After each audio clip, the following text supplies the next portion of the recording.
Olá, muito bom dia para você que acompanha a Gazeta do Povo. É um prazer estar aqui com vocês de novo para mais um programa Cátedra Jurídica, no qual a gente tem o propósito de divulgar boa produção científica no âmbito do direito. Hoje temos o enorme prazer de estar aqui com o professor Cláudio Miquelon. O professor Cláudio é atualmente professor na Universidade de Edimburgo. Ele é diretor do Centro para Estudos de Teoria do Direito. Ele assim, uma honra enorme para a gente ter um professor brasileiro aí na Universidade de Edimburgo. Não é algo tão comum, então nos orgulha muito, né, ter um professor numa universidade tão prestigiada.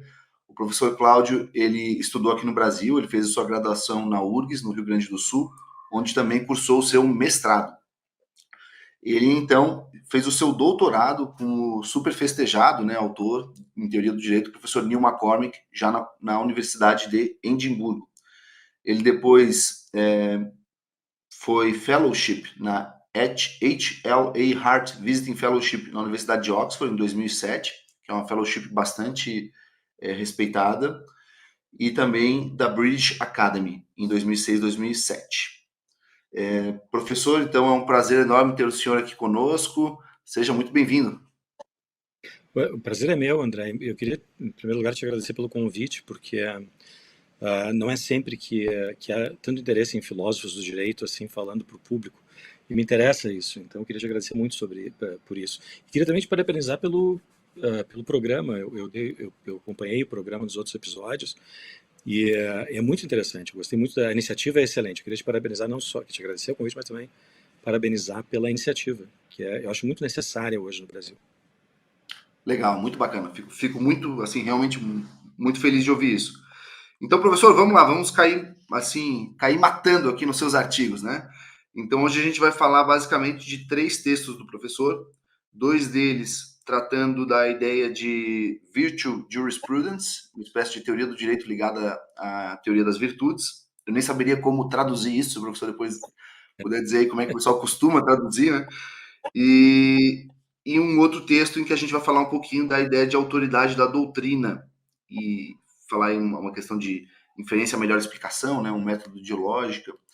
Então, inicialmente, eu acho que a gente pode começar pela ideia de virtue jurisprudence, e eu começaria perguntando, né, e até para deixar o público aí mais familiarizado com o tema. Eu acho que é um tema super interessante e acho que não é tão trabalhado ainda no Brasil. Então, eu perguntaria o que é virtue jurisprudence e um pouquinho qual a história dessa corrente teórica.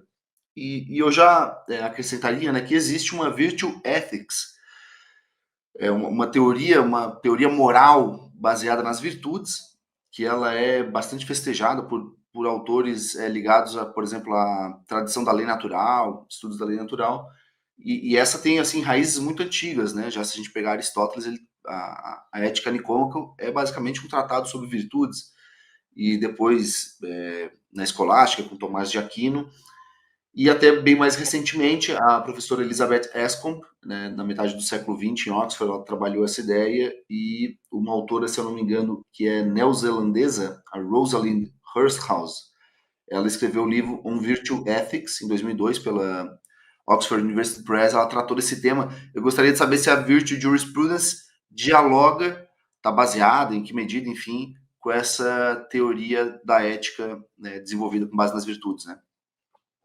Essa é uma excelente pergunta, André. Eu vou me referir a virtue jurisprudence por jurisprudência das virtudes.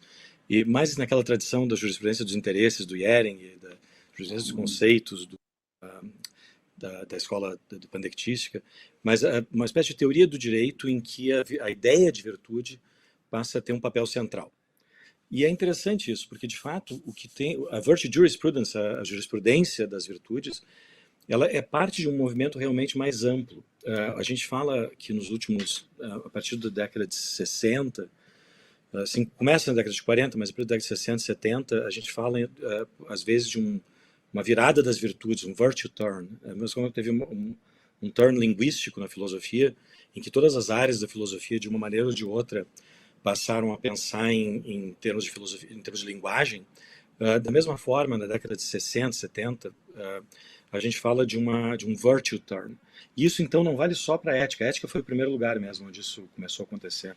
E a Anscombe teve um papel importante. A Iris Murdoch, a novelista e filósofa, teve um papel importante. Mary Midgley, Philippa Foot foram basicamente mulheres por razões históricas bem claras.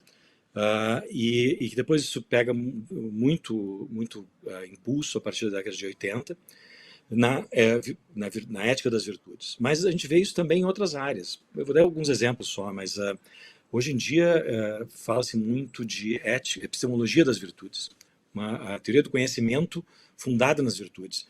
Em particular, a partir, não vou entrar em detalhes, mas em particular a partir de uma crise da epistemologia que começa com a publicação de um paper na década de 60 pelo Gettier, o Gettier Papers, na verdade, os Gettier Papers. A partir daquele momento se cria uma crise na epistemologia, e uma das respostas dessa crise na epistemologia é a epistemologia das virtudes. Então, esse é um outro exemplo.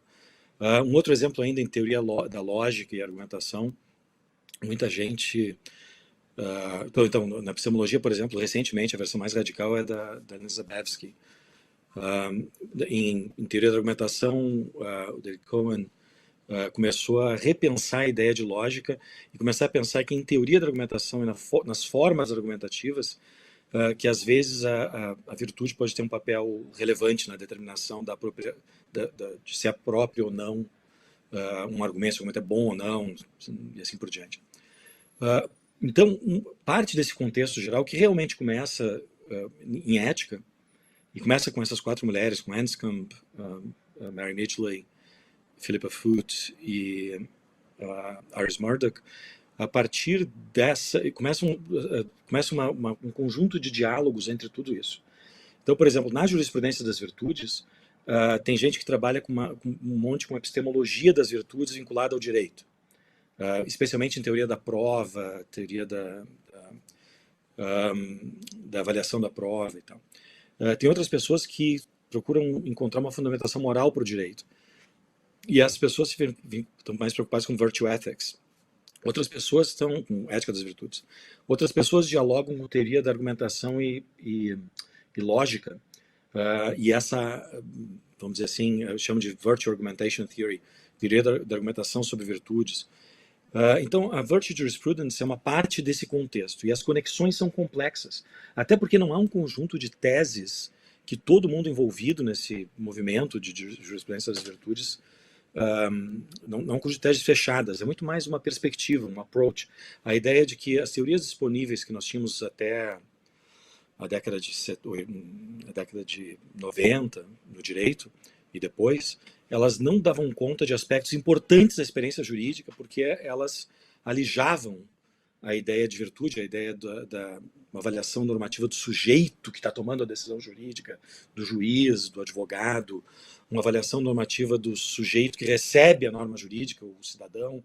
Essa avaliação do sujeito, da virtude do sujeito, tinha sido alijada por várias razões. Tinha sido alijada, podemos discutir isso depois, mas tinha sido alijada e colocada fora da filosofia do direito. Então, o que várias desses teóricos fazem, a partir da década de 90 e em 2000, é tentar, então, recuperar essa perspectiva, ver o que muda na teoria do direito se nós começarmos a pensar naquilo que ficou inexplicado, aquilo que ficou varrido para baixo do tapete. É levantar o tapete e ver aquelas coisas que ficaram escondidas, se elas não necessitam uma explicação, e se a explicação disponível não passa por uma certa ideia de virtude. Então essa é mais ou menos a relação com as várias outras áreas da filosofia. E no direito, especificamente, isso só ganha força mesmo. Como eu disse um texto que eu escrevi um tempo atrás, essa ideia de virtude demorou para pingar dentro do direito. Enquanto na ética já se discutia isso, a Anscombe escreveu, a maior parte que escreveu na década de 50, a Philippa Foot escreveu na década de 50, 60, 70, tudo isso, Iris Murdoch também. Enquanto isso demorou menos para chegar em outras áreas, como a epistemologia e tal, na filosofia do direito, na teoria do direito, nas concepções que nós temos sobre direito, demorou um pouco mais. Acho que talvez a grande o marco inicial de uma reflexão mais sistemática, acho que foi um livrinho que o Lawrence Solomon editou, ele nem escreveu, ele editou com um conjunto de colegas nos primeiros anos do nosso século, acho que foi 2005, talvez 2004. O livro se chama Virtue Jurisprudence, eu acho. E a partir daí uma série de publicações começaram a acontecer, vários livros dedicados ao assunto, alguns special issues de revistas importantes, como a Jurisprudence, agora eu estou editando um sobre argumentação com a Maia, para Topoi. Então essas journals, essas revistas importantes e alguns das editoras importantes começaram a publicar um pouco mais sobre isso, e isso cresceu muito. Então, nos últimos 20 anos, a gente vê um crescimento exponencial mesmo. A cada ano, acho que dobra o número de publicações sobre que, de alguma maneira, se relaciona com jurisprudência das virtudes. Então, esse livrinho do Lawrence Solomon pode ser ele até é um livro um pouco... Não é sistemático, não é uma coletânea de ensaios, mas ele serve, talvez, como um ponto inicial. E isso não tem nem 20 anos, talvez tenha 20 anos. Então, a gente está falando de uma approach, a virada das virtudes no direito. Se na ética começou na década de 50 e 60 e ganhou muito momento nas 70 e 80, se na epistemologia na década de 70 e 80 e hoje em dia muito forte, no direito e na argumentação mais tarde ainda, acho que começou mesmo talvez nos anos 90, no direito isso começa realmente no nosso século, uns 20 anos atrás. Perfeito. Professor, eu acredito que em alguma medida o professor falou de alguns traços da experiência jurídica que foram alijados e que se tornou mais difícil incorporar a ideia de virtude. Eu imagino que seja um pouco aquele elemento da aplicação do direito que não é mecânico, não é lógico, que tem um traço do aplicador ali. Inevitavelmente tem ali uma variação em virtude dos aspectos pessoais do aplicador. O professor falou que alguns fenômenos foram responsáveis por alijar esse traço aí do fenômeno. Quais seriam, assim, na opinião do professor?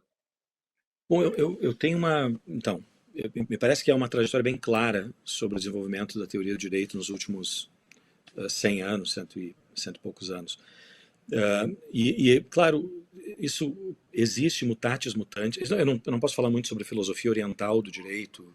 Aparentemente, a filosofia das virtudes na China, no confucionismo, nunca parou de ser importante e tal, mas na filosofia ocidental, não só anglo-saxã, mas primariamente anglo-saxã, o que a gente vê é mas não apenas, né? Então, acho que a gente vê uma espécie de reação talvez um espantalho, né, criado sobre a argumentação e lógica jurídica no século XIX. Essa ideia de escola de exegese, interpretação literal, o direito não tem lacunas, o direito não tem... e a ideia, esse espantalho que foi criado, vamos dizer, na França pelo François Genis, pelo René Saleil, na Alemanha talvez pelo Jhering, depois mais tarde pela Escola do Direito Livre, e nos Estados Unidos principalmente pelo chamado realismo americano. Essa reação é interessante, isso não é bem claro que exista alguém que jamais tenha sido um formalista no sentido do que eles atribuem à escola de exegese. Eu tenho uma aluna de doutorado, estou terminando o doutorado dela esse ano, em que ela diz, olha, fui olhar os pessoas que escreveu sobre os acusados de serem formalistas da escola de exegese, os acusados, ninguém acreditava que não havia um espaço para, vamos dizer assim, que o direito era só lógica, que não tinha nenhum tipo de intervenção. Ninguém acreditava nisso, ninguém defendeu isso. Então, independentemente de ser verdade ou não, o que aconteceu no começo do século XIX, no começo do século XX, foi uma reação a esse formalismo. E a ideia é a seguinte, para lembrar a frase do Holmes, né? O direito não é lógica, é experiência. Todos aqueles realistas americanos, mutatis mutandis em todos os lugares do mundo ocidental, os realistas americanos dizem, não, a gente tem que fazer parar de pensar em argumentação, essas coisas, tem que fazer psicologizar os juízes, os juízes têm que fazer análise, terapia, porque não é a lógica não controla as decisões deles, a decisão do juiz, segundo acho que era o Llewellyn que falou, né, depende mais do que ele tomou no café da manhã do que de qualquer livro de direito. Se ele está com indigestão, o réu está ferrado, não interessa, nenhum direito vai segurar ele. E, então tem essa reação radical à ideia de que o direito tenha algum papel de restringir decisões e argumentos. E eu me lembro, isso é uma parte da cultura americana, né? Só um parênteses, mas eu me lembro de quando eu advogava no dia a dia no Brasil, hoje em dia só consultoria, mas quando eu jogava no dia a dia, na litigância mesmo, eu tinha que trabalhar muito com advogados americanos. E os advogados americanos, eles queriam saber o que o juiz pensava. Eles queriam uma análise das decisões anteriores do juiz, mas também se ele escreveu algum artigo de doutrina, qual é o partido político que eles queriam fazer uma análise para poder tentar prever a decisão do juiz. E o direito importava, mas não tanto. Importava, mas o mais importante era saber onde é que esse juiz se posicionava. Então era uma coisa muito engraçada, essa ideia do know thy court, né? Conheça o seu tribunal, para poder advogar no tribunal. Bom, mas isso é um problema, né? Se isso for verdade, se não há nenhum tipo de restrição que o direito impõe a pessoas que tomam decisões, então não tem muito por que ter o direito, né? A gente tem, na verdade, uma aristocracia que talvez por fazer de conta que entende direito, está mandando em todo mundo, né? E isso não pode ser a maneira como... Então o Estado de Direito entra em choque, né? Entra em xeque. Se isso fosse verdade, não é, eu acho, mas se isso fosse verdade, se o direito não é capaz de limitar em nenhum tipo e de nenhuma maneira a decisão, então nós estamos com um problema muito sério de legitimidade política de todo o aparato institucional da maior parte dos países ocidentais. Bom, como é que a teoria do direito reagiu a isso? A teoria do direito resolveu, o movimento é um movimento que é famoso, o Hart fez isso, e ele fez isso baseado numa distinção introduzida por aquele teórico americano, o Wasserstrom, para os americanos. O Wasserstrom, ele fez uma distinção seguinte: olha, uma coisa é o procedimento pelo qual o juiz chega a uma conclusão sobre o caso. O sujeito deve ser preso, não deve ser preso, o autor tem razão, não tem razão. A outra coisa é se ele consegue justificar esse negócio. Então tem uma distinção entre o que os filósofos da ciência chamavam de descoberta, o momento de eureka. Eu encontrei a solução para o caso. E o momento de justificação. E às vezes o sujeito tem a eureka, mas a justificação não consegue chegar lá. Então o sujeito tem que mudar a eureka dele. Não vai poder tomar a decisão que ele achava que era a correta. Então, separando descoberta e justificação, o que eu faço? Eu crio de novo um espaço de importância para o direito. O direito quem pode controlar o julgador agora. Não depende só do julgador. Então, o direito agora, o sujeito pode ter uma eureka lá pensando que o autor tem que vencer, mas ele não consegue achar os argumentos jurídicos para substanciar isso, então ele vai ter que mudar de ideia, vai ganhar o réu. Né? Muito bem. E isso é o estado atual vamos dizer assim, o Atienza chama isso é um dos 2 ou 3 aspectos centrais da teoria padrão da argumentação jurídica. Essa é a teoria padrão, a teoria standard. A teoria standard eu não sei como é que o juiz chegou à decisão, mas ele tem que justificar esse negócio com base em argumentos públicos que todo mundo consiga checar, e tem que ser bons argumentos, tem que ser bons argumentos jurídicos. E é essa segunda parte que importa para o jurista, não só para o filósofo do direito, mas para o jurista, para o advogado, o que importa é isso.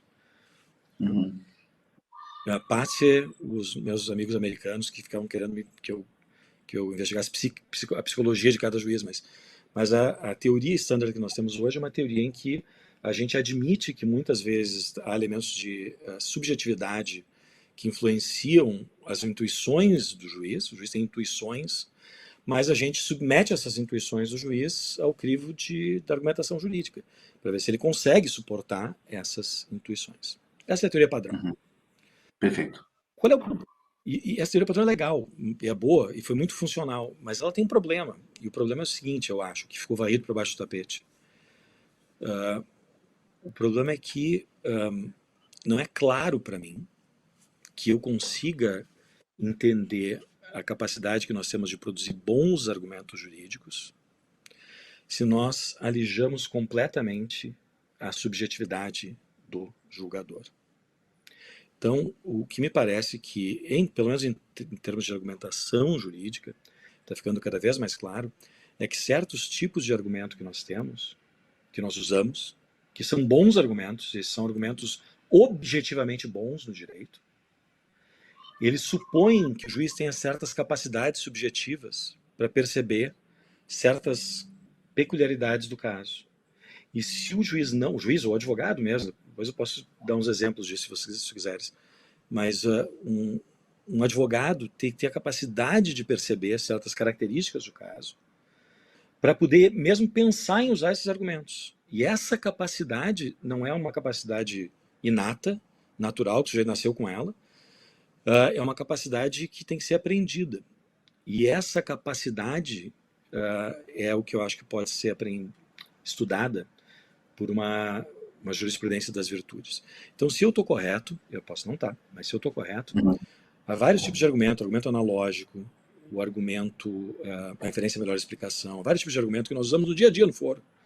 Argumentos que supõem que o juiz e os advogados têm uma certa capacidade. Só que a nossa teoria atual diz para esquecer essa capacidade, esconde essa capacidade, joga para baixo do tapete, que a gente não quer voltar a ter lá o problema da Freirechtsschule, do realismo americano.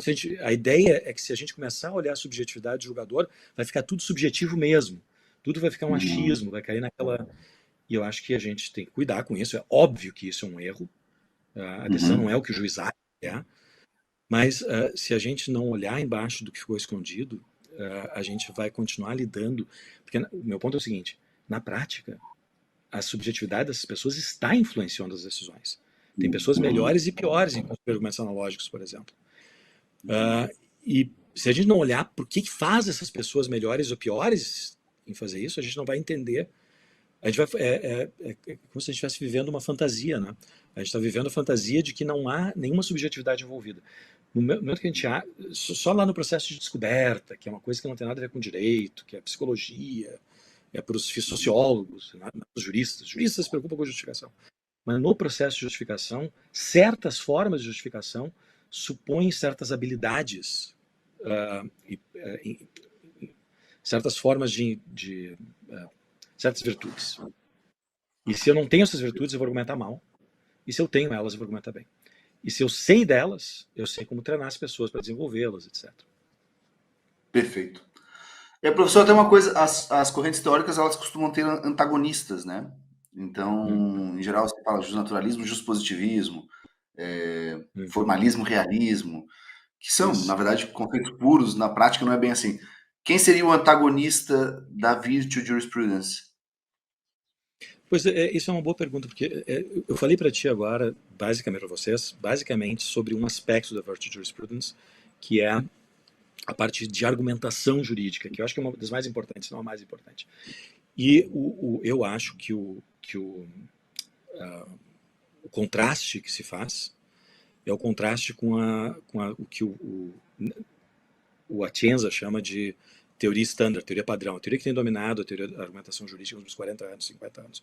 Uma teoria que foi construída a partir do Perelman, do McCormack mesmo, e de outros. Essa teoria, que não é uma teoria ruim, mas é uma teoria, como eu falei antes, insuficiente. Ela não explica certos aspectos centrais do fenômeno. Então, nós precisamos de uma outra teoria para substituir a chamada teoria standard. É uma teoria em que muita gente tem trabalhado nisso, um pouco a Amália Maia, o Lawrence Solomon mesmo, tentando construir uma alternativa que não jogue fora, como é que é, né? Não sei se diz isso, mas eu morei tanto tempo aqui que eu gosto dos meus ditados. Beber com a água do banho, né? Não jogue fora beber com a água do banho, que aproveite o que tem de bom na teoria standard e mantenha, mas consiga explicar as insuficiências da teoria standard. Então, uma nova teoria compreensiva da argumentação que não tem essas insuficiências. Mas isso é para o aspecto da jurisprudência das virtudes, que diz respeito à argumentação jurídica, que, como eu falei, eu acho que é o mais importante, hoje em dia, pelo menos. Mas existe gente trabalhando, por exemplo, sobre teoria da prova. Para eles, o foil, né, o contraste, vai ser com certas teorias epistemológicas, probabilísticas. Para pessoal que trabalha sobre a fundamentação última do direito, por exemplo. Né? O que justifica a existência do direito como uma forma de organização social? Aí os contrastes são com as teorias, de um lado, deontológicas, a lá Kant, Rawls, etc., Habermas, e as teorias consequencialistas, as teorias utilitaristas, por exemplo. Então, dependendo do lugar onde a gente está encaixando ou perguntando sobre a ausência das virtudes, eu vou ter diferentes tipos de contraste. Para resumir, não para resumir, desculpa, resumir os três que eu falei, provavelmente dezenas, mas os três sobre os quais eu falei, em termos de fundamentação última do direito, a fundamentação normativa do direito, é um contraste de três: deontologia, utilitarismo e ética das virtudes. Daí. Se o problema é argumentação jurídica, o contraste provavelmente é com a teoria atual, a teoria standard, aquela que quase todo mundo assume como verdadeira quando escreve sobre isso. E a terceira, mas quem trabalha com direito penal, e prova principalmente no direito penal, são certas teorias epistemológicas sobre probabilidade, etc. E tem outras, tá? Então, por exemplo, em argumentação mesmo, há uma tentativa de resgatar a ideia de que o argumento ad hominem não é um mau argumento. Então, há vários teorias contrastantes, dependendo. Então, por isso eu falei, não é tanto que a Virtue Jurisprudence seja uma teoria com 10 proposições que constituem a teoria, como o positivismo jurídico para o Rawls, para o NASA, teoria das fontes, a tese das fontes e tese da separação. Né? A Virtue Jurisprudence, não tem 2 ou 3 teses que tentam trabalhar com um problema. Na verdade, o que a jurisprudência das virtudes faz é colocar o dedo em várias tortas. Vai colocando o dedo em vários lugares e mostrando as insuficiências desses modelos. Portanto, não é um contraste, há vários contrastes. Não, de novo, eu acho que o principal tem a ver com a teoria da decisão jurídica e da argumentação. E aí o contraste é com a teoria tradicional da decisão, Alexi, Tienza, McCormick, mais para trás Perelman, esse pessoal. Perfeito. Então, professor, um ponto essencial aí para a gente entender um pouco mais esse conceito, já que é jurisprudência das virtudes, então um pouco o que é uma virtude e se a Virtue Jurisprudence se utiliza do mesmo conceito daquelas fontes clássicas ali que a gente mencionou, Aristóteles, Tomás de Aquino, Aschenbach, enfim. Certamente. Então, a virtude é uma coisa complexa. A virtude são características do sujeito, né? Então elas têm a ver com a subjetividade que nós temos, todos nós. Mas não são quaisquer características do sujeito. Né? O que nós temos, todos nós temos, é um conjunto de disposições para reagir a certos fatos. Então, deixa eu só dar um passo para trás. O que torna coisas algo juridicamente relevante ou irrelevante, um fato jurídico ou um fato não jurídico, ou moralmente importante ao invés de moralmente trivial e irrelevante? O que torna isso é que certos fatos, eles são razões para a ação. Deixa eu dar alguns exemplos triviais. Então, se está chovendo lá fora, o fato de que está chovendo é uma razão que justifica eu pegar meu guarda-chuva. Tá? O fato de que eu vejo uma criança atravessando a rua e prestes a ser atropelada é uma razão para eu tentar salvar a criança. São fatos que acabam sendo razões que justificam certas ações minhas, ou do ponto de vista jurídico, do ponto de vista moral, certas crenças minhas, se eu estou falando do ponto de vista epistemológico. Então, eu tenho existem certos fatos, e esses fatos justificam certas ações, crenças, etc. E justificam sob diversas perspectivas, do ponto de vista moral, do ponto de vista jurídico, etc. Pois bem, uma parte do que é a virtude é uma disposição subjetiva que nós temos de reagir a certos fatos. Então, pensa no seguinte, agora mesmo, nós conversando aqui, a gente está cercado de eventos acontecendo ao redor de nós, e a gente está ignorando a maior parte deles. Tá? A gente está selecionando as coisas que são relevantes para nós, e a gente está ignorando o resto.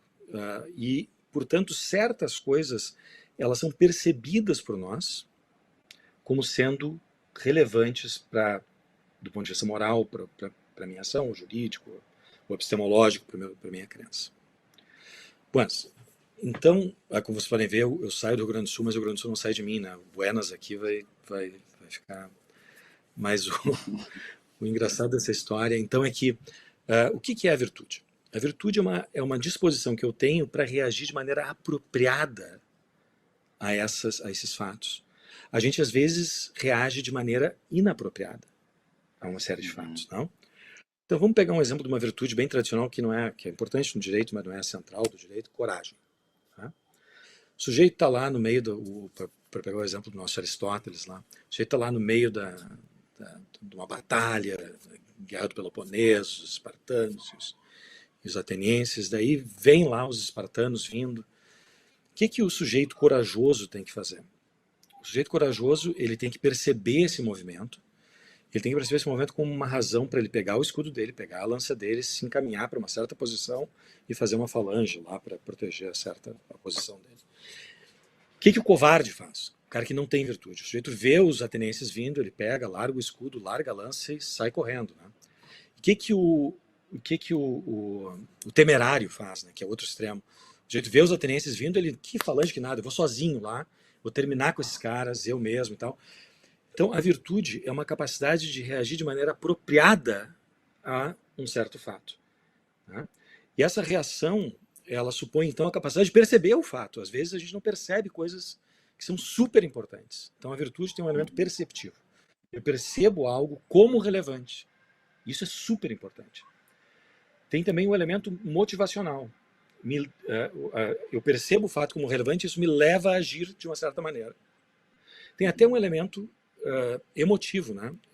Se eu, por exemplo, o sujeito que vê uma grande injustiça, não é suficiente para o virtuoso que ele tente remediar a justiça, ele tem que se incomodar com o negócio, ele tem que se sentir incomodado com a justiça. Aquilo tem que causar um desconforto, né? Então, inclusive, alguns dizem, um dos meus colegas que trabalha com isso, Max Delmar, ele diz que, inclusive, as emoções que nós sentimos, elas têm um papel cognitivo, né? Às vezes a gente não sabe bem por que a coisa está errada, mas a coisa está nos incomodando. Isso faz com que a gente pare para pensar sobre por que isso está errado e aí chega à conclusão que está errado mesmo. Então, a virtude é uma disposição que eu tenho, é uma disposição adquirida, não é uma disposição natural. Nenês não tem essa disposição, a gente adquire de certas maneiras. Uma disposição que eu tenho para perceber certos fatos como relevantes do ponto de vista moral, do ponto de vista jurídico, do ponto de vista epistemológico, etc. Perceber como relevantes e reagir da maneira apropriada ao fato. Se a criança está para ser atropelada, eu tenho de tentar salvar ela. Ou morrer afogada, eu tenho de tentar salvar ela. E se eu não reagir dessa maneira, eu não tenho virtude. Eu tenho um dos vícios. O Aristóteles tinha essa teoria de que as virtudes são sempre do Mesótis, que eu acho bem legal. Acho que provavelmente está certo, inclusive. A ideia de que cada virtude é o meio entre dois extremos. Né? Então, a coragem é o cara que tem a disposição, que não é nem a disposição do covarde, nem a disposição do temerário. Então, a virtude é uma característica do sujeito. Né? Mas note, não é qualquer característica do sujeito. Né? Então, a gente tem que fazer uma distinção. Há várias características do sujeito que são viciosas, né? São vícios. Covardia e temeridade são vícios. Então, não é, diferentemente do realismo americano, eu não estou preocupado só com o fato de que vem do sujeito. A jurisprudência das virtudes está preocupada em saber quais são as boas formas de percepção e como desenvolvê-las. Não é qualquer subjetividade, só um certo tipo de subjetividade que tem que ser pensada por todos nós e avaliada, etc., para que nós possamos desenvolver uma classe jurídica, juízes, advogados, promotores, profissionais de direito em geral, que possa, enfim, estar mais afinado com a possibilidade de perceber certas características do fato como razões para agir e reagir da maneira correta a elas. E às vezes a reação, especialmente para juízes, advogados, para nós, às vezes a reação não é simplesmente tomar uma decisão, né? O juiz percebe e daí toma a decisão, porque daí a gente volta para o realismo americano. Às vezes a decisão é a decisão de pensar, não, só um pouquinho. Tem uma coisa estranha nesse caso, nós temos de entender o que tem de errado nesse caso. E às vezes não é nada, às vezes eu estava enganado, às vezes mesmo o virtuoso pode cometer algum... Isso é controverso. Mas mesmo o virtuoso pode ter enquanto uma falsa percepção. Mas ele rapidamente se corrige, ele tem outras habilidades que permitem a ele perceber que ele mesmo cometeu um engano e assim por diante. Né? Então, não sei se isso ajuda. Não, sim, perfeitamente. Ela, assim, nitidamente, ela é bem mais normativa e, do ponto de vista ético, ela tem um cognitivismo ético bem maior do que a gente está acostumado na academia em geral. Estou errado ou não? Não, correto, correto. As jurisprudências de virtudes, o grande problema delas é que ela tem que trazer o sujeito de volta, a parte do sujeito que interessa para a argumentação jurídica e deixar o resto que não interessa para a argumentação jurídica lá no domínio da discovery, da descoberta, não da justificação, no domínio dos psicólogos e dos... A gente tem que tentar recuperar aquilo que é importante para aprimorar nossa capacidade de pensar o direito, né? Perfeito. E, professor, assim, isso tem até impactos, vamos dizer, do ponto de vista educacional, como treinar novos juristas, isso é pensado pelos teóricos dessa corrente? Sim, sim. É uma das coisas mais importantes. Eu fiz eu organizei um workshop semana retrasada aqui em Edimburgo com a Amália, com a Amália Maia, que é uma das pessoas que trabalha nisso também. E é um workshop que envolvia uma parte de pedagogia. Como se ensina o direito. Não é que a ética das virtudes ou a jurisprudência das virtudes tenha reinventado certas técnicas, mas é capaz de mostrar, inventa algumas técnicas novas e mostra o porquê dessas técnicas de ensino, pedagógicas e tal. Eu me lembro de um artigo que eu li sobre da Martha Nussbaum, a filósofa americana, que ela deve ter escrito na década de 90, sobre a importância de estudantes de direito não lerem só sobre direito. Mas é engraçado, ela defendia isso, eu entendi o que ela queria dizer, mas o pano de fundo do que ela quer dizer é que eu não consigo perceber certas coisas se eu só ler sobre direito. Claro, eu tenho que ler um monte sobre direito, né? Pelo amor de Deus, a gente não vai transformar a faculdade de direito em uma faculdade de letras, não é esse o ponto. Mas ela dá bons exemplos. Tem um livrinho chamado Poetic Justice, em que ela diz o seguinte: olha, o jeito que lê Dickens, o jeito que percebe certos aspectos da experiência humana, especialmente romances, né? Certos aspectos da experiência humana que ele não viveu, ela não viveu. Nós não vivemos aquilo, mas nós podemos, porque nós somos colocados a romance moderno, né, a partir de Cervantes e tal.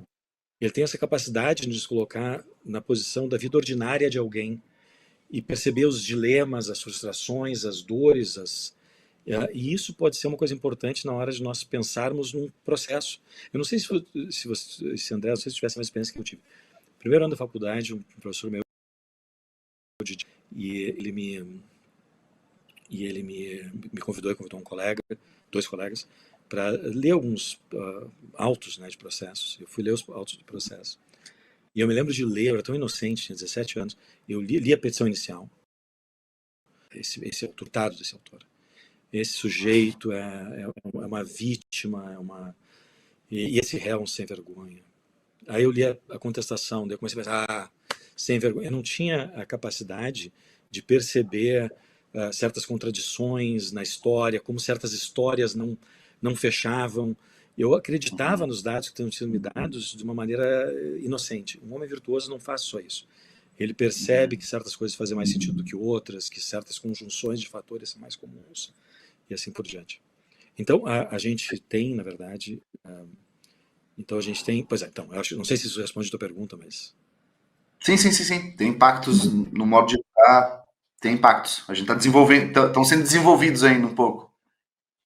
Então, a volta de usar literatura, eu não gosto muito, às vezes, esse law and literature, direito e literatura, é um pouco preguiçoso, eu acho. Então, não tudo, né? Não quero generalizar, mas às vezes eu tenho a impressão que são juristas, às vezes, que adoram literatura, mas não se treinaram para isso. Então, eles acabam escrevendo sobre o que eles gostam lá, a tragédia do Shakespeare que eles sentem.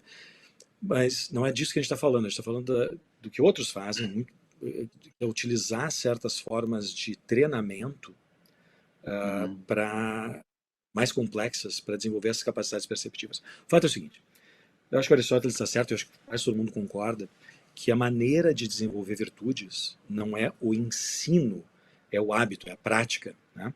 E isso a gente pode incorporar dentro da nossa tradição pedagógica. A gente pode colocar a prática a partir de ficção, a partir de casos, mais estudos de casos, etc. A gente pode colocar a prática dentro do direito. O Aristóteles dizia, né, ninguém nasce virtuoso.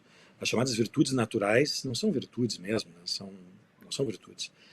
Elas nascem porque aquela história, acho que a comparação que ele faz é o carpinteiro. O carpinteiro aprende a pregar um prego retinho, não é numa sala de aula que as pessoas dizendo para ele qual é o ângulo do prego e tal. Ele tenta, daí o chefe dele vai lá e diz, não, não, isso aqui está torto, tem que fazer assim, segura o prego assim, ou o grande, ah, as espadas toledanas, o sujeito aprende a fazer a espada, não é simplesmente com uma descrição do que é uma boa espada, de como fazer uma boa espada. Ele tem que ter a prática, ele tem que saber com a força que ele vai bater no Perfeito. ferro, e assim por diante. Então as coisas têm que ser combinadas. Perfeito. É como ninguém aprende a jogar bola lendo sobre futebol. Então o cara tem que ir lá e tem que jogar Exato. bola efetivamente. E no âmbito do Não quer dizer que direito. ler sobre futebol. Desculpa, te interrompi. Não, não, perdão, pode continuar. Não, eu só diria, assim, às vezes há experiências no direito que você não quer que a pessoa tenha em primeira mão. Por exemplo, de cometer uma injustiça. Mas ela pode ter essa experiência lendo, por exemplo, um romance que trata dessa experiência, ou vendo um filme que trata dessa experiência. Exato, exato. A experiência do Aristóteles, a gente tem mecanismos agora que o Aristóteles não tinha na época. As tragédias gregas têm uma estrutura estética muito diferente do romance contemporâneo, e dos contos contemporâneos. A gente tem agora instrumentos em que a gente pode simular essas coisas, essa experiência, né? A gente pode desenvolver essa Show. capacidade. Isso não quer dizer que saber a teoria sobre o direito, saber a doutrina não seja importante. Isso é super importante. É essencial. Eu não posso. É difícil medir o quão importante isso é. Mas o que eu quero dizer é que simplesmente conhecer toda a legislação de memória e todas as grandes obras do direito de memória não vão fazer do sujeito um grande jurista. Eu não sei se te interessa, eu posso te dar um exemplo de uma situação dessa que eu passei quando eu estava começando a advogar. Claro, Eu estava começando a por advogar favor. é uma coisa engraçada. Não estava começando, já estava com 30 anos, mas eu era um advogado júnior, eu tinha feito meu doutorado, estava voltando para o Brasil e comecei a advogar. E eu me lembro de um cliente nosso que tinha recebido uma decisão no tribunal de um juiz de primeira instância, em que o juiz determinava que a embalagem do produto seja modificada, que um produto seja modificado, só para aquele fornecedor do produto, não para todos os concorrentes, só para aquele fornecedor, porque ele era o único membro, parte da lead, né? E que isso teria que acontecer 15 dias após a publicação da sentença. E o nosso cliente disse, olha, o problema, eu não tenho problema nenhum de trocar a embalagem, mas a gente tem que comprar, a gente comprou essa embalagem com 2 meses de antecedência. Se eu sair do mercado por um mês, os meus concorrentes vão ocupar esse mercado todo e eu não volto mais para o mercado. Então, como é que a gente faz para eu poder ter uns 15 dias, 20 dias a mais aí para poder não perder tanto mercado? E ele contratou 2 grandes escritórios, 2 maiores escritórios de advocacia no Brasil. Cada um mandou 4 advogados, 8 advogados numa sala. Começamos de manhã em São Paulo. E eu era um dos advogados mais júnior. Começamos de manhã. Estavam só 7, um chegou ao meio-dia. Então 7 começaram de manhã. A gente falou, não, a gente vai fazer o seguinte, nós vamos fazer aqui a apelação, daí a gente vai pedir o efeito suspensivo, o juiz não vai dar o efeito suspensivo, a gente vai fazer um agravo da decisão que negou o efeito suspensivo. A gente estava minutando o agravo, já tinha minutado o agravo, mas claro que o desembargador relator, ele vai provavelmente negar isso quando ele receber, não vai dar o efeito suspensivo liminarmente, mas daí a gente vai fazer um agravo regimental. Já tinha começado a minutar, o agravo regimental era uma... Então, o pessoal amanhã fazendo isso. Ao meio-dia chega o outro advogado. O melhor advogado com quem eu trabalhei, um dos melhores, talvez um dos 3 ou 4 melhores advogados com quem eu trabalhei. Ele chega, ele senta lá, ele começa a olhar as cópias do processo. Ele diz, não, tem alguma coisa aqui que não está bem. Qual é a decisão mesmo? Não, a decisão é que em 15 dias da publicação tem que mudar a embalagem, não pode usar a mesma embalagem. Eu falei, mas isso parece algo mandamental, não parece uma coisa... E eu sei que lá nas cautelares, quando eu tenho de pedir uma coisa dessa, eu preciso fazer a intimação pessoal. Então, eu acho que aqui o juiz falou da publicação, mas tem que ser da intimação pessoal. Ele percebeu uma analogia entre a decisão que o juiz tinha tomado, que na verdade era estranha, não era uma decisão normal para uma sentença condenatória, e o livro do Código de Processo Civil, que tratava de cautelares e da intimação pessoal e liminares para obrigações de fazer. Ele percebeu isso que nenhum dos outros 7 advogados tinha percebido, já tinha minutado as outras peças. Resultado, a gente minutou um embargo de declaração, fomos para o juiz, não, claro, desculpa, foi um erro, tem que ser da intimação pessoal. A outra parte não recorreu, porque a outra parte disse, não, evidentemente, isso aí tem que ser dentro de uma ação pessoal. Então, é engraçado como o juiz, 7 advogados, não conseguiram perceber que havia uma analogia entre esse tipo de decisão que foi tomada e a cautelar. E esse sujeito sentou lá, olhou para o processo, viu que tinha uma coisa estranha no processo, comparado com os outros processos com sentenças condenatórias, pensou no que isso parecia, parecia com cautelares, parecia com liminares. Nas liminares tem uma provisão específica sobre isso, e é uma analogia, se lá nas liminares isso cabe, aqui deve caber também. Vamos falar com o juiz aceitou, a outra parte não recorreu. Todo mundo ficou feliz. Se esse sujeito não tivesse percebido essa similaridade, nós íamos ter feito todos os agravos, íamos ter perdido. E curioso, né? Realmente, como o professor falou, a técnica do direito também teve um papel, porque se ele não soubesse que tinha que ser pessoal naquele caso, o que é uma coisa bem técnica, claro, também não serviria só a percepção, né? Exato, e a percepção dele é interessante, porque é uma percepção de alguém que não só sabe disso, mas ele sabe que são parecidas, porque ele percebe a razão por trás disso. A razão por trás disso é que eu estou pedindo para que alguém faça algo. Ele percebeu que o artigo das cautelares lá não era uma coisa solta no universo normativo. Havia uma razão de ser para aquele artigo.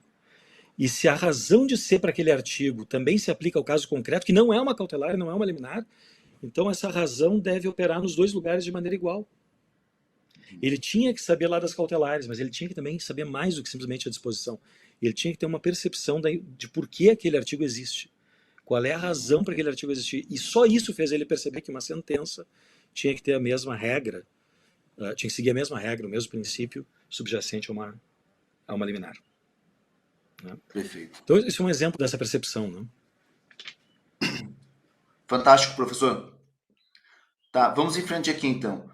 Eu perguntaria, o professor já falou um pouquinho, pode pontuar assim rapidamente, né? Eu perguntaria quais os principais temas explorados pela Virtue Jurisprudence. O professor já tocou em vários, argumentação, fundamentação do direito, análise probatória, enfim.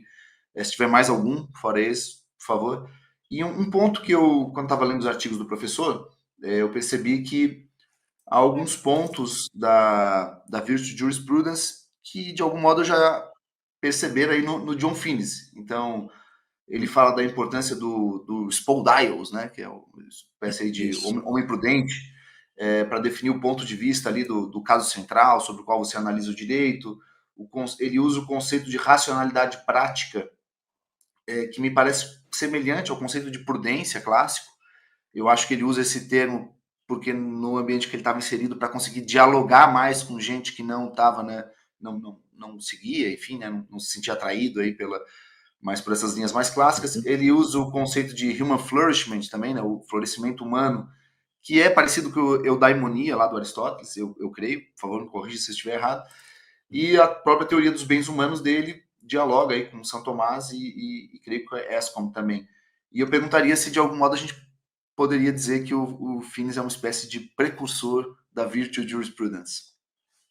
É interessante, não? O Finnis é um sujeito engraçado, porque ele tem diversos muito do background dele, do pano de fundo da teoria dele, é compartilhado pela maior parte das pessoas que tratam de jurisprudência das virtudes. Porque a maior parte das pessoas que tratam de jurisprudência das virtudes se remete de volta ao período pré-moderno, não todos, mas se remete de volta ao período pré-moderno. Né?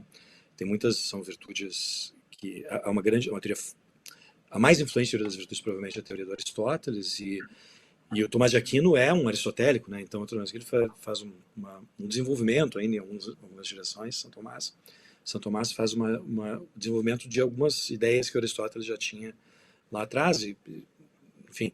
E a influência maior no trabalho do Finnis é São Tomás, né? São Tomás de Aquino. Então, claramente, ele está falando, ele está dialogando com um conjunto de conceitos e ideias que mais tarde vão ser importantes dentro da teoria da jurisprudência das virtudes. Mas há também diferenças. Eu acho que, em parte, tem a ver com o fato que ele estava dialogando com pessoas que não eram tomistas na época, mas, em parte, tem a ver, talvez, com o fato de que a formação dele, o tomismo dele, de uma certa maneira, é uma espécie de tomismo analítico, né? Então, muitos tomistas da gema, vamos dizer assim, eles acusam o Finnis de ter modernizado muito São Tomás, né? Então, a ênfase, por exemplo, em direitos subjetivos, né? Natural rights and natural law and natural rights, a ênfase em direitos subjetivos, a ideia de é mesmo uma passagem que a gente conversou, sobre a qual a gente conversou por e-mail. Então, é uma passagem que ele fala da importância de não trazer o juiz ser impessoal, não trazer nada dele para o processo e tal. E a maior parte das pessoas trabalhando com jurisprudência das virtudes acharia que isso não está bem, que o juiz tem que trazer aspectos dele para o processo, tem que trazer os aspectos certos, né? Não os errados, tem que trazer os aspectos certos. Então, essas capacidades perceptivas e tal. Então, o que o Finis não fez, eu não culpo o Finis. O Finis não fez uma teoria das virtudes, ele não estava preocupado com virtudes. As virtudes continuavam sendo importantes para ele, porque ninguém pode ser tomista sem, de alguma maneira, pensar no prudente, no Tratado da Prudência, no Tratado da Prudência só sobre isso, nas virtudes, tem tratado para cada virtude. Então, ninguém pode ser tomista sem pensar nas virtudes, mas se a gente olhar a estrutura de Natural Law e Natural Rights, por exemplo, as virtudes não são a preocupação central do Finis. Depois, em Aquinas, também não são, mas passam a ser um pouco mais. No livro que ele escreveu, Aquinas, né, bem mais tarde. Então, é engraçado, ele é um tomista, mas ele não está tão preocupado com virtudes. Apesar de que nenhum tomista pode descartar as virtudes, mas o foco do pensamento dele realmente é tentar entender o que constitui o direito e tal. E ele usa... Então, um ar de família, né? Entre isso tudo, porque muita gente nas jurisprudências das virtudes usa Tomás de Aquino e Aristóteles. Ele usa Tomás de Aquino e Aristóteles. Mas o foco dele parece ser diferente. Ele não está tão preocupado com a subjetividade. Ele está preocupado realmente com o conceito de direito. O foco dele é outro. Né? Perfeito. Bom, eu ia até mencionar aqui, então eu acho que a gente vai entrar num ponto agora. Eu creio que várias pessoas já devem estar pensando nisso a essa altura, que é uma possível objeção à jurisprudência das virtudes, que é um pouco o risco da gente cair numa espécie, não sei se esse termo estaria incorreto, mas uma espécie talvez de moralismo. A gente vai se preocupar agora se o juiz, se ele é um cara ético, se ele é um cara moral, e possivelmente alguns juristas poderiam pensar isso. Já que eu tive uma boa formação moral aqui, uma boa formação em virtudes, eu acho que eu posso ir um pouco além dos dispositivos legais, porque eu tenho essa percepção, e muita gente acha que tem a percepção, né? No mundo, muita gente acha que é virtuoso. Então, me parece que há um certo risco nisso. Eu selecionei aqui até um trecho do Finis, né? Em que tem um trecho do artigo dele, que é Legal Reasoning as Practical Reasoning, que ele fala da importância de tentar afastar questões puramente morais por razões de fairness, por razões de imparcialidade, porque é mais fácil você tratar dois juízes diferentes. É um pouco a questão de coordenação entre juízes diferentes, né? Não só uma coordenação na sociedade, mas uma coordenação entre juízes diferentes. É mais fácil dois juízes diferentes tratarem casos iguais da mesma forma, se eles estiverem aplicando uma série de conceitos que podem ser analisados sem apelo ético, sem apelo a ordens de razoabilidade prática ou moral aí de primeira ordem, né? Mais por um conceito, vamos dizer assim, convencional, do que se eles estiverem tentando aprofundar nessas razões morais últimas de por que julgar aquele caso da forma X ou Y. Então, eu diria, né, que parece haver razões éticas para tornar as razões jurídicas tão autônomas quanto possível de razões éticas de primeira ordem, e se, portanto, a ethics jurisprudence, se não haveria uma tensão, né, entre os ideais dessa jurisprudência e o ideal do Estado de Direito, que é tratar as pessoas de modo igual, objetivo, previsível, né? É um problema de legitimidade dos juízes, que não deveria vir, segundo a ideia de Estado de Direito, da sua sabedoria ou das suas virtudes morais, o que também pode ter uma tonalidade subjetiva, né, quando ele é virtuoso ou não, e sim do fato de que eles aplicam um direito segundo fontes públicas, claras, prospectivas, enfim. Em outras palavras, né, como combinar essa ideia de que as virtudes dos juristas têm um papel importante na sociedade com a objetividade e previsibilidade que se requer de quem toma decisões com base numa argumentação propriamente jurídica. Perfeito, perfeito, André. Isso é uma das grandes preocupações que eu tenho. A primeira preocupação que eu tenho é de ser mal entendido sobre isso, né? E eu tenho muito medo disso no Brasil. Muito medo, muito medo. Quando eu falo sobre isso aqui no Reino Unido, eu não tenho medo que os juízes vão começar a pensar, bom, então agora que eu sou uma pessoa mais experiente, coisa, não preciso me preocupar com direito, eu vou achar a cruz da questão e vou fazer o que é justo. Aqui eu não me preocupo, nenhum juiz vai fazer uma coisa dessa. No Brasil me preocupa um pouco, não porque os juízes são ruins, tem muitos juízes bons, a maior parte é bom e consciente e tal, mas a nossa cultura em geral, tanto a cultura do judiciário, quanto dos advogados, quanto a cultura da doutrina, é uma cultura que por muitos anos, vamos dizer assim, por muitos anos a gente deixou um certo subjetivismo de opinião ser não apenas aceito, mas a gente deu prêmios, né, reconhecimentos, um certo subjetivismo de opinião dentro do judiciário, não só de juízes, de doutrinadores também. Então não é um problema da classe do judiciário, é um problema de todos nós, né, advogados, juízes, promotores, escritores sobre direito, professores de direito. A jurisprudência das virtudes não acredita que esse seja o problema. O problema está naquilo, numa passagem do que tu fala, um trechinho do que tu disseste agora. A gente tenta tornar a decisão juridicamente objetiva e na maior medida possível, tirar a subjetividade do juiz, porque o juiz vai seguir fontes e tal, tem que fazer. Parte do que a jurisprudência da justiça diz é o seguinte, é exatamente isso, o juiz está tentando encontrar o significado das fontes, quais são as fontes, tentando encontrar maneira de equacionar as fontes, de pensar as fontes de uma maneira coerente, se elas parecem contraditórias. O que o jurista faz é aplicar o direito, não é aplicar a sua noção do que é certo ou errado, bom ou mal, ou justo ou injusto, mesmo que ele seja, especialmente se o juiz é virtuoso. Há um tipo de virtude que o juiz tem que ter, que é uma virtude de, vamos dizer, não tem um nome para isso na tradição clássica, mas da legalidade ou da justiça geral. O sujeito tem que entender que a função dele não é dispensar a justiça de acordo com as suas luzes, é dispensar o direito de acordo com o que a comunidade produziu, fontes de direito, etc. Então, claramente que o objetivo da jurisprudência das virtudes não pode ser apagar a necessidade de construir argumentos com base em fontes, de tentar trabalhar com as fontes objetivas que nós temos na maior medida possível. O que a jurisprudência das virtudes não está convencida é que a gente consegue fazer isso de uma maneira que não envolve de maneira nenhuma certas capacidades do sujeito. E quando a gente diz que a gente consegue fazer isso dessa maneira, a gente está escondendo as capacidades do sujeito. Na verdade, o sujeito tem capacidades que ele está usando que são talvez ruins. Ele tem os vícios, ele não consegue perceber certas coisas. Não é que a gente não tem um método, é um paradigma, que talvez seja o grande foil das jurisprudência das virtudes, o grande contraste, que é esse paradigma metodológico, né? Essa ideia de que, não, métodos de interpretação, métodos de argumentação, eles podem ser feitos por qualquer pessoa. O sujeito não precisa ter nenhum tipo de percepção acurada sobre o que é importante no caso, sobre os bens envolvidos. Ele simplesmente vai ler a lei e ele vai utilizar a interpretação sistemática, interpretação literal, interpretação não sei o que. Ele vai depois usar o método dedutivo, o método analógico, o método etc., as formas de argumentação, e isso pode ser feito por qualquer um. A pessoa só tem que aprender o método, a estrutura do método, e a pessoa precisa saber as fontes, e daí está resolvido. O direito é objetivo, o direito ficou purgado da subjetividade do jogador.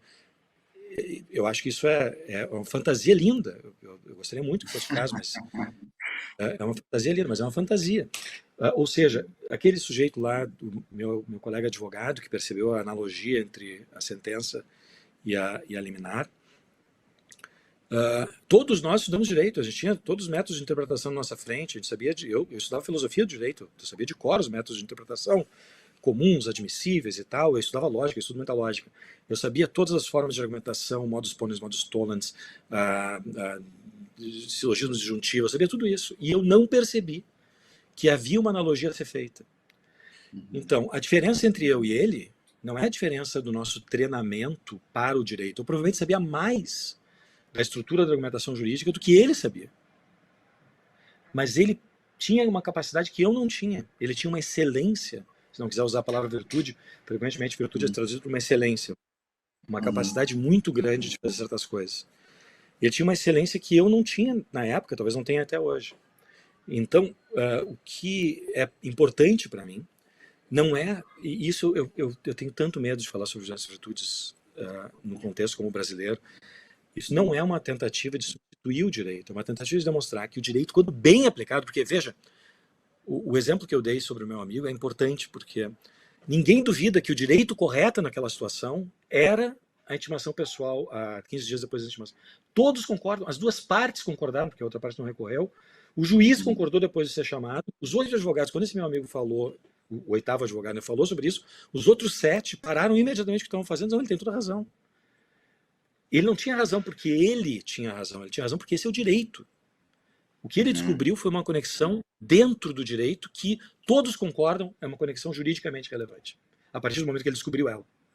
Todos concordaram. Ele teve que. Nós teríamos ainda de provar isso. Nossos embargos declaratórios não foram simplesmente uma referência à virtude do nosso amigo. Ó, o sujeito aí sabe tudo, doutor juiz. Mas, olha, veja, tem aqui o problema do artigo tal, esse aqui, veja o conteúdo mandamental disso aqui, o conteúdo mandamental da sentença.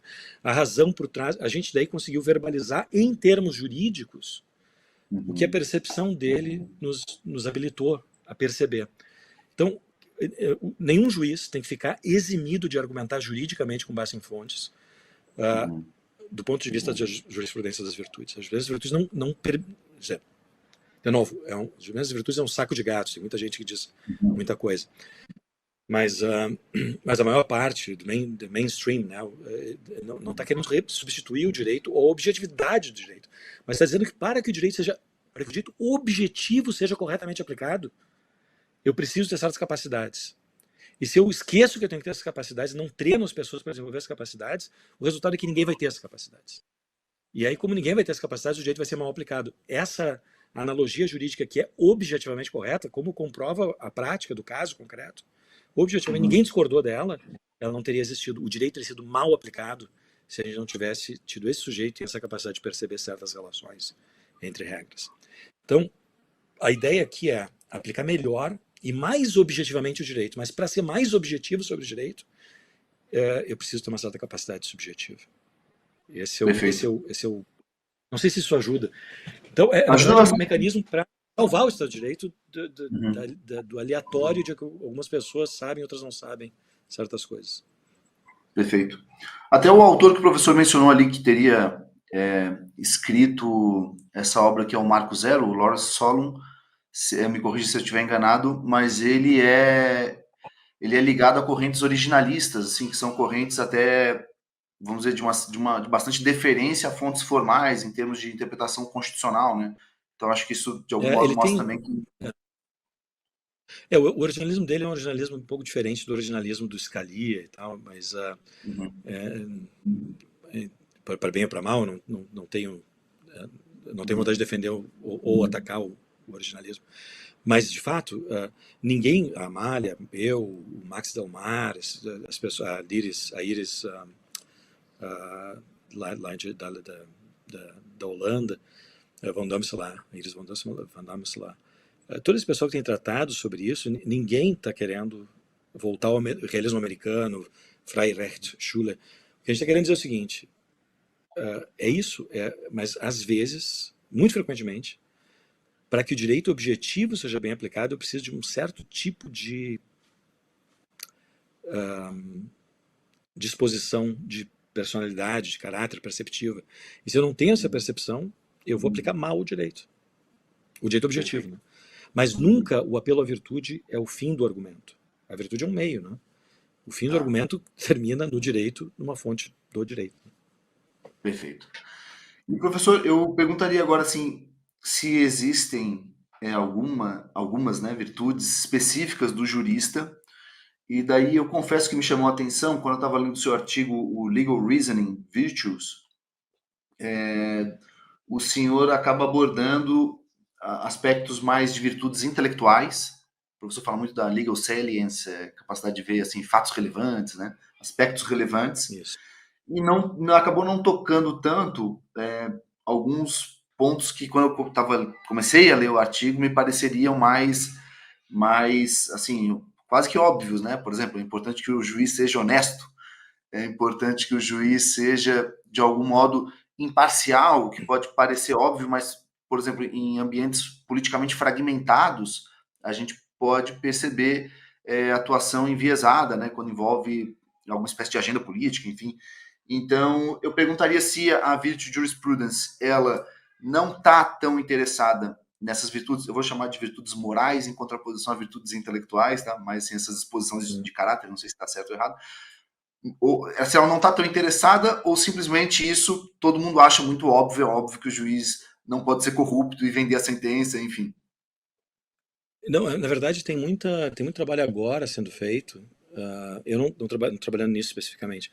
Muito trabalho agora sendo feito sobre, vamos dizer assim, a tábua de virtudes que um jurista, não só um juiz, um advogado, que a tábua de virtudes que o jurista tem que ter.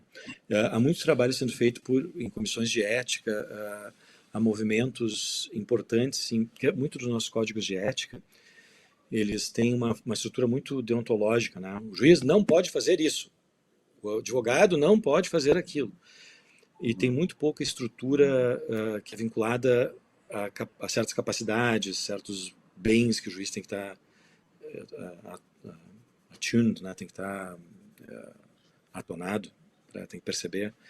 Então, há muita gente trabalhando sobre isso. Tábua de virtudes para o juiz. Isso envolve duas coisas, e há muita discussão sobre isso. De um lado, quais são as virtudes que são típicas do juiz, né? E se há alguma virtude que seja, vamos dizer assim, são virtudes típicas do juiz para ser compartilhadas com outras. Então, por exemplo, imparcialidade, tanto o juiz quanto, não sei, o presidente da República tem que ter. Né? O sujeito pode ser faccional quando ele está fazendo campanha, mas quando vira presidente, o sujeito tem que ser imparcial em relação a todos os cidadãos, o juiz também. Então talvez no juiz seja mais pronunciado do que no presidente da República, no deputado, talvez no juiz seja mais pronunciado. Mas há outras pessoas que dizem que tem certas virtudes que são típicas do juiz. Né? Virtudes alocativas, por exemplo, quando o juiz tem que alocar certos bens ou punições, a chamada justiça geral e depois a justiça particular no Aristóteles, seriam tipicamente virtudes judiciais. Que a gente tem também na família, por exemplo, quando o pai decide que vai dar um sorvete para cada filho, mas de uma certa maneira o caso central, para usar a terminologia do Fines, dessas decisões que envolvem imparcialidade é o juiz, né? É o agente público. Tal. Então tem gente que diz que há certas virtudes que são típicas do juiz, tem certas virtudes que são características do juiz, mas que também são compartilhadas com outras, e a gente ainda está trabalhando nessas tábuas de virtudes, quais são as que são mais importantes para o juiz, quais não são, qual é a ênfase, etc. Por exemplo, é evidente que um juiz tem que ser corajoso, né? Se o juiz for um covarde, ele pode se intimidar com certas coisas, é evidente que o juiz tem que ser um cara trabalhador, e no Brasil o cara tem que ser, né? Minha irmã é juíza no Rio Grande do Sul, e a quantidade de trabalho que ela tem, hoje em dia ela está numa dessas várias de saúde, é monumental mesmo. Ela passa a vida dela esperando liminares, né? Durante a noite, de madrugada, enfim. Então a ideia é que eu tenho que ter várias virtudes. E um ponto interessante sobre isso é que virtudes... Então, muita gente, e eu acho que eu estou dentro desse barco, acha que as virtudes não podem ser desenvolvidas de maneira separada. As virtudes são o desenvolvimento da virtude, é um desenvolvimento, é chamada doutrina da unidade da virtude. Eu não posso desenvolver as virtudes de maneira separada, eu tenho que desenvolver elas par e passo. Assim, por exemplo, se eu tenho de dar a cada um o que lhe é devido, né, como um juiz, de acordo com o direito, e eu sou um covarde, e eu tenho medo porque uma das partes é um grande, poderoso, sei eu, alguém muito poderoso, e o outro é um pobre coitado, e eu tenho medo do que vai acontecer comigo, essa minha covardia, ela vai me motivar também a ser injusto, entende? Para que eu seja justo, eu tenho que também ser corajoso. E à medida em que eu for corajoso, eu vou conseguindo ter o equipamento para ser justo. Isso varia para todas as virtudes, uma em relação a outra. Então, mesmo a coragem, pensa o nosso guerreiro espartano ateniense lá, quando o sujeito é covarde e foge, ele está distribuindo o risco dentro da comunidade política dele de maneira diferente. os colegas dele estão arriscando a vida, ele não está mais. Né? Da mesma forma, o temerário, ele está indo lá para frente, tomando todo o risco para ele, mas diminuindo a proteção que os outros tinham direito quando o escudo dele estivesse na falange. Então, todas essas virtudes parecem ter tá conectadas. E a virtude que funciona como uma espécie de reguladora para entender exatamente como elas se relacionam é uma virtude intelectual, que é a sabedoria prática. Né? A sabedoria prática nos permite perceber os fatos que são relevantes do ponto de vista da coragem, do ponto de vista da justiça, do ponto de vista da imparcialidade, assim por diante. O que isso aqui é relevante? Eu vou te dar um exemplo. Isso entre nós é muito comum no Brasil. E quando eu conto isso para meus amigos aqui, e eu sei disso, eu não estou criticando ninguém, porque quando eu advogava no Brasil, na labuta da litigância, eu fazia isso também. Mas a ideia de que um advogado de uma parte pode se reunir sozinho com o juiz para dar uma conversada com ele sobre o caso. Tá? Aqui, quando eu falo que fazem isso no Brasil, eles não conseguem entender como isso não é visto como um caso de parcialidade, né? Porque eu não tenho o acesso público da outra parte ao que está sendo discutido. Eu não sei, o juiz não pode ficar batendo papo com uma parte. Então, eu acho que o ministro da STJ, o ministro Nancy, que já disse, olha, o senhor está me escrevendo já os memoriais, o que o senhor vai me dizer aqui? Se o senhor vai me dizer uma coisa a mais que não está nos memoriais, eu não posso receber o senhor. Se o senhor vai me dizer que está nos memoriais, está ótimo, está nos memoriais. São práticas que são tão institucionalizadas no Brasil. Eu me lembro de eu fazer reuniões com desembargadores e ministros e tal, que a gente nem pensa sobre isso ser um caso de imparcialidade. Enquanto aqui, numa cultura diferente, eles já veem isso imediatamente como caso de parcialidade. Um acesso privilegiado que algumas pessoas têm a certos para apresentar mais argumentos e sem o escrutínio público. Né? Então, o meu ponto aqui é basicamente o seguinte. Independentemente de se esse exemplo é um bom exemplo ou não, se há boas razões para ter reuniões com o juiz, eu acho que num sistema tão atravancado quanto o Brasil, a maior parte dos advogados não quer se reunir com o juiz para convencer ele com outros argumentos. Ele quer simplesmente botar o caso em cima da pilha, né? Porque para que o juiz dê uma olhada no caso mais detido e tal. Mas, então, independentemente do conteúdo, a percepção disso como um ato de imparcialidade é algo que depende da sabedoria prática. A sabedoria prática, ela vê essas coisas como atos de imparcialidade e aí sugere correções. Não faz mais isso, não aceita mais ver advogados individualmente. Ou se quer ver o advogado, grava e manda a gravação para o advogado da parte contrária, sei eu. Não sei como fazer isso, tá? Não estou oferecendo uma prescrição de como fazer. Mas perceber isso como um problema é algo que a sabedoria prática nos ajuda a ver. E ela, então, nos ajuda a orientar a nossa percepção de algo como, enquanto imparcial.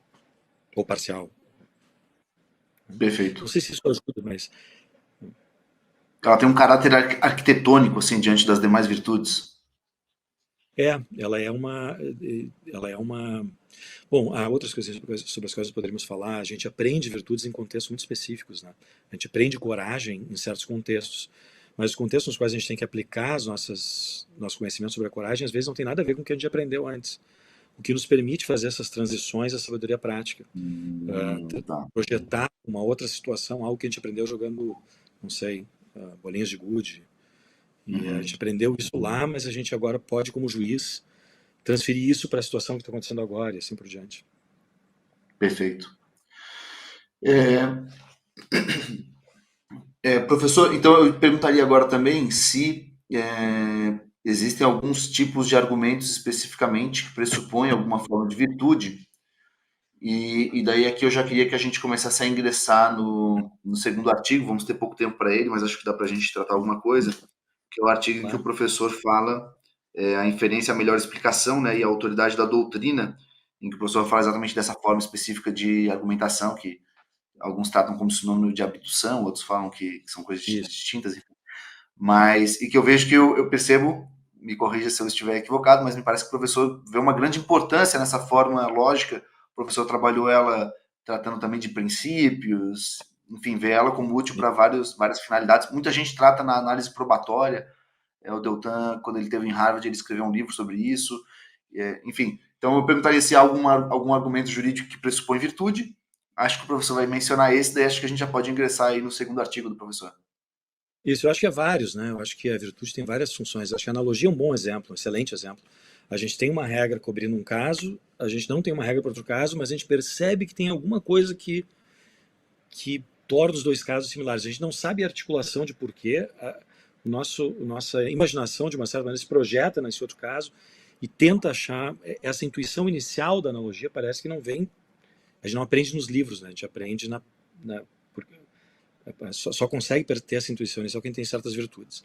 Esse é um exemplo, analogia, e eu acho que um deles, há vários outros, todos esses argumentos comparativos, né? Argumento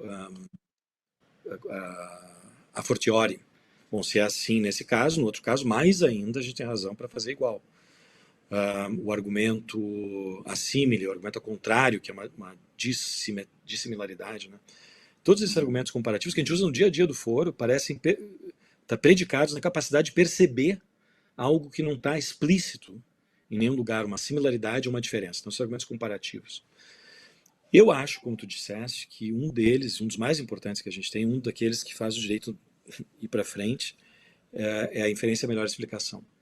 Então, o que a gente tem é um conjunto de artigos de lei, um conjunto de precedentes nos sistemas que tem precedente, um conjunto de fontes, e a gente, às vezes, infere que essas fontes todas, elas são melhor explicadas, elas poderiam ser justificadas por um princípio subjacente. Todas elas procuram implementar um certo tipo de programa normativo, proteger um certo tipo de bem, algo assim. E ao fazer isso, o que a gente faz é daí propor que outros casos que não caem nas regrinhas, esses outros casos que não caem nas regrinhas, todos eles têm que ser tratados mais ou menos de acordo com esse princípio mais geral. Eu chamo de princípio, eu não tenho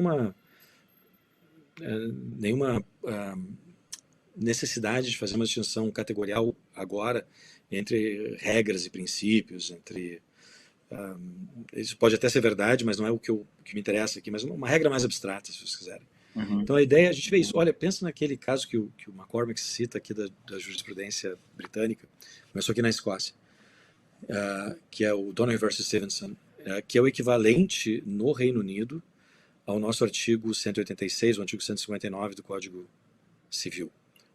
O 186 do atual Código Civil, equivalente ao antigo 159, que é aquela ideia de que havia uma responsabilidade civil por negligência nesse caso. Havia uma responsabilidade civil por negligência naquele caso. Então, se um cavalo comesse a cerca e o sujeito, aí responsabilidade civil.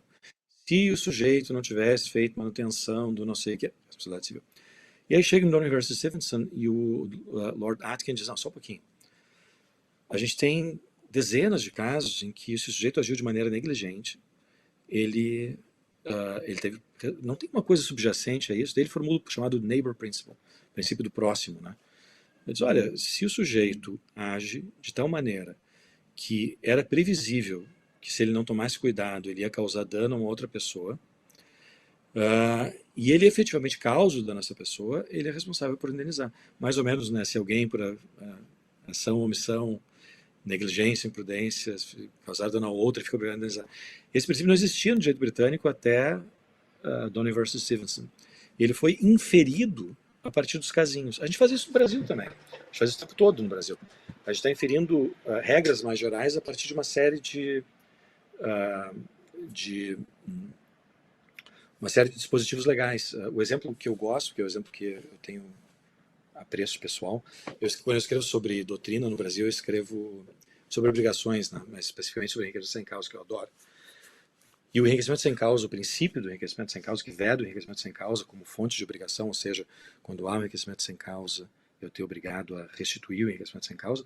No Brasil, ele foi inferido a partir de uma série de dispositivos do pagamento indevido, da ação contrária na gestão de negócios, da resolução do contrato, então vários. Então o que a gente tem sem culpa, né?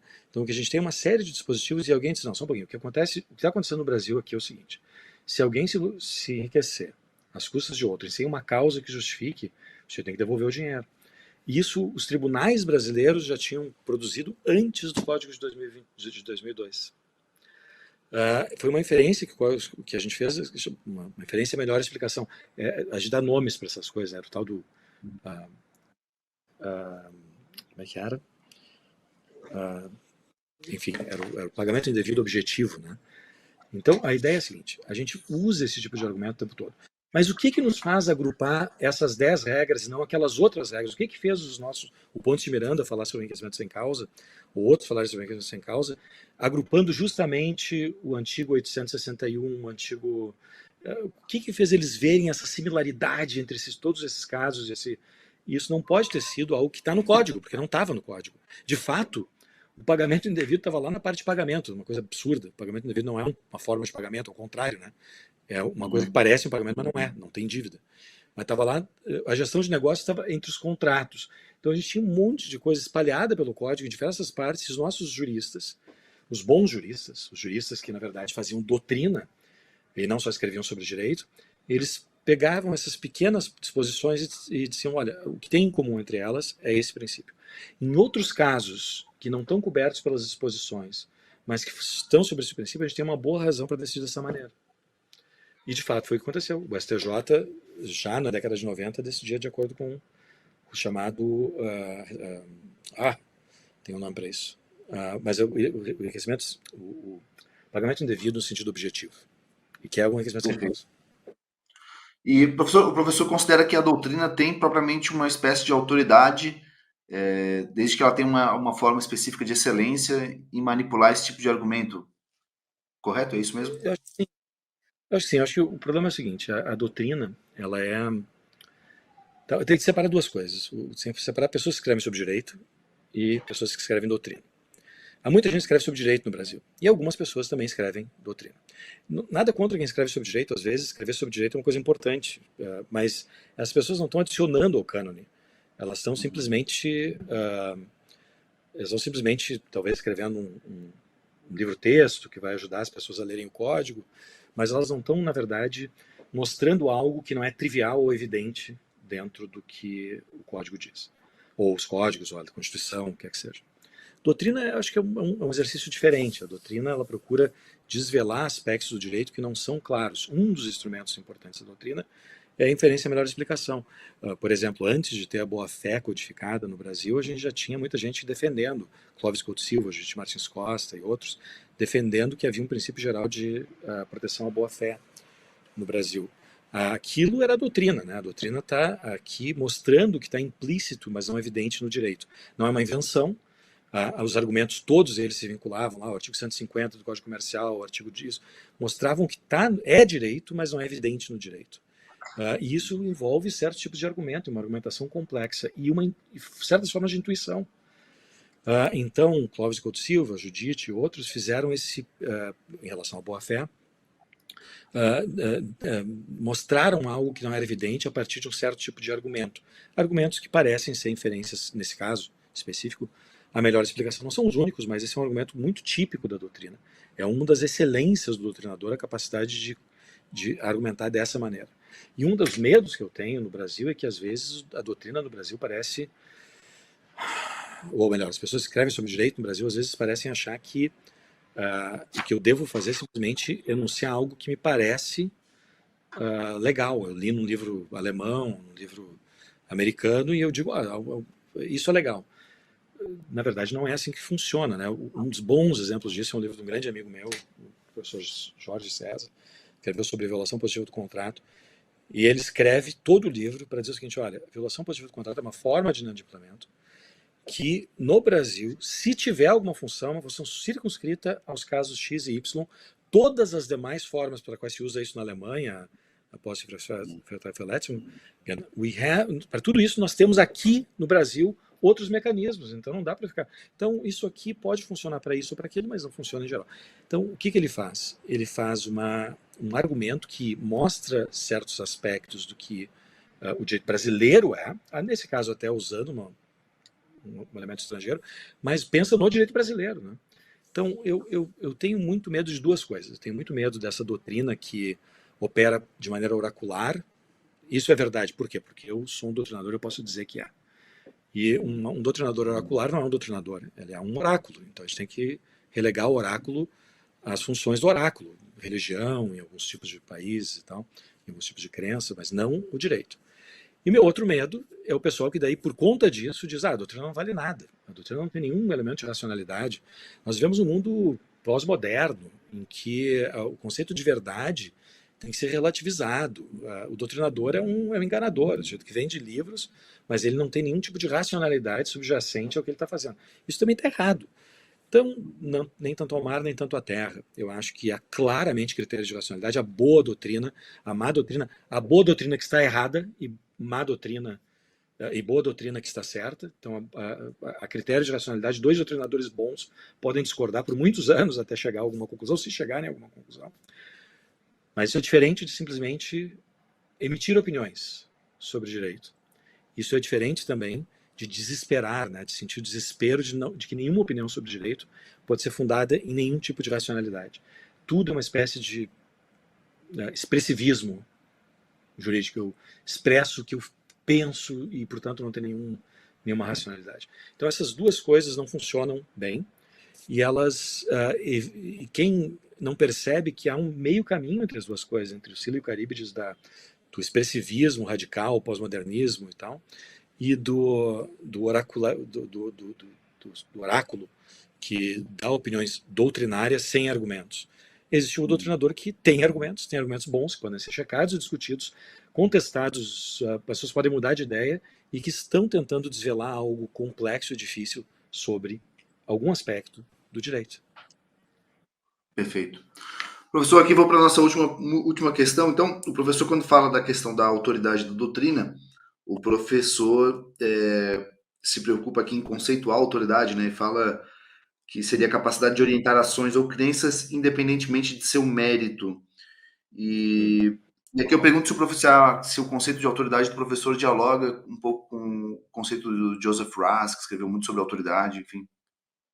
É interessante. Eu acho que tanto o Rusk quanto eu, nós estamos de acordo sobre algumas coisas, mas eu acho que ele não percebe que o conceito dele de autoridade, que apesar de útil e bom e serve para muita coisa, ele é muito restritivo. Então, para o Rusk, a autoridade cria razões para agir ou para crer, né, razões para fazer algo, ou para acreditar em algo, pelo simples fato de que a pessoa disse isso. Então pensa no teu médico, né? A gente vai no médico, o sujeito vem lá e diz, olha, tu tem que tomar essa pílula aqui, isso vai salvar a tua vida. Então faz isso agora. Bom, agora eu tenho uma boa razão para tomar a pílula. Mesmo que eu não saiba por que eu estou tomando a pílula ou que pílula eu estou tomando. Pode até ser uma razão ruim, talvez o meu médico não seja muito brilhante. A minha médica aqui é muito boa.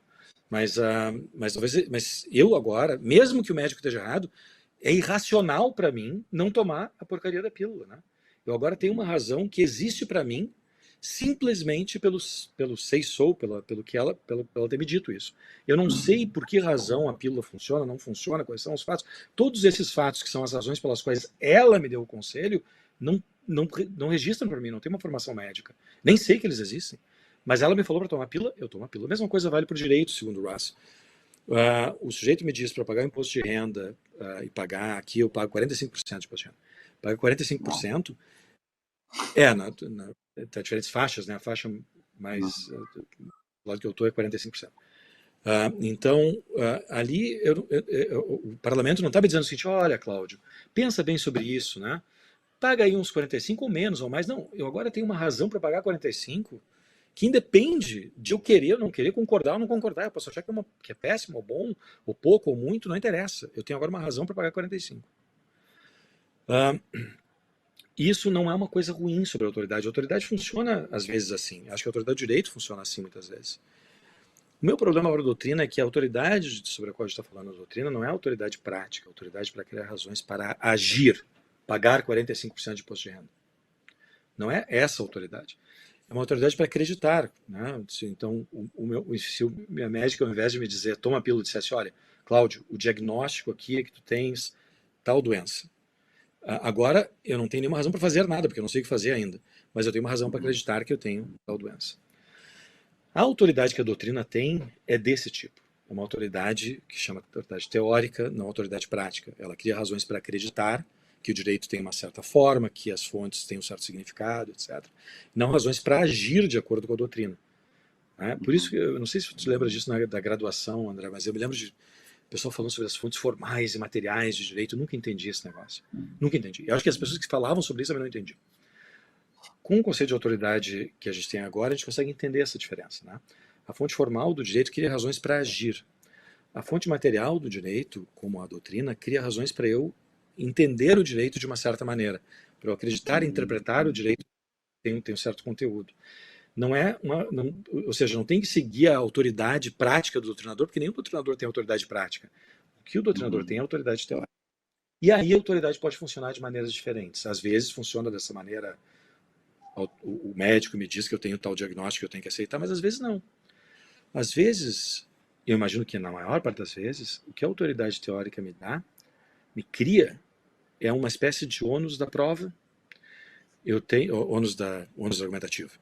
Então, eu agora tenho uma razão para acreditar que, digamos, um exemplo que eu usei aqui, a Judite Martins Costa.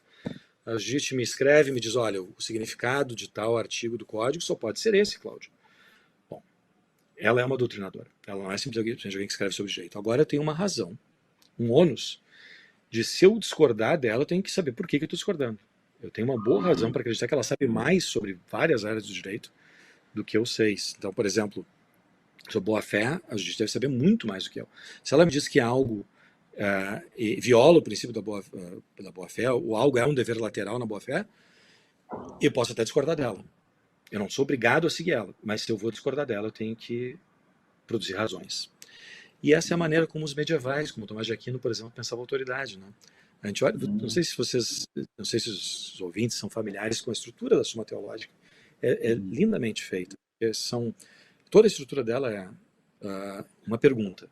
A prudência é uma virtude? Aí vem, segundo o filósofo, que é Aristóteles, blá blá blá.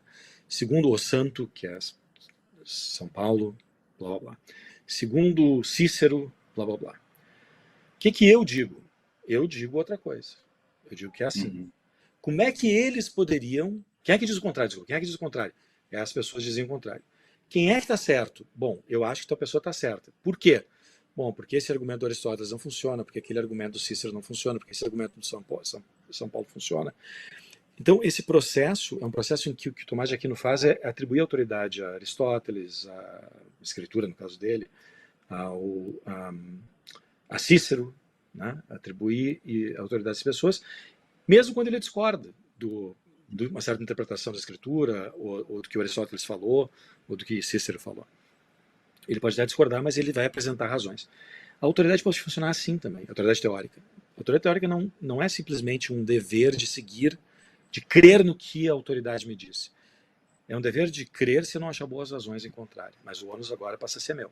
Sob boa fé, se a justiça me diz algo, eu tendo a acreditar nela. Perfeito. Não sei se fica claro. Muito claro, deu para entender bem. Muito bom. Bom, professor, então chegamos ao fim aqui. Queria novamente reiterar o agradecimento pela presença do professor, pelo tempo do professor, e foi muito enriquecedor aqui a nossa conversa. Deixo para todos os nossos ouvintes aí também o convite, quem gostar aqui da aula, para verificar as aulas que a gente teve anteriormente, né, os outros episódios em que a gente falou, em um deles, sobre Road Working com o professor Ronaldo, falamos um pouquinho sobre originalismo no Brasil com o professor Samuel, e também falamos sobre fatos constitucionais com o professor Luiz Guilherme Marinoni, e agora que estamos no nosso 4º programa aqui, tratamos aí de modo brilhante da jurisprudência das virtudes e um pouquinho da autoridade da doutrina. Então, professor, muito obrigado, foi um grande prazer. André, o prazer foi meu. Eu fico muito feliz que essa iniciativa tenha acontecido, tenha tido essa continuidade, e muita sorte no futuro, que isso aqui dure muitos anos. Eu gostei muito da oportunidade, muito agradecido. Obrigado.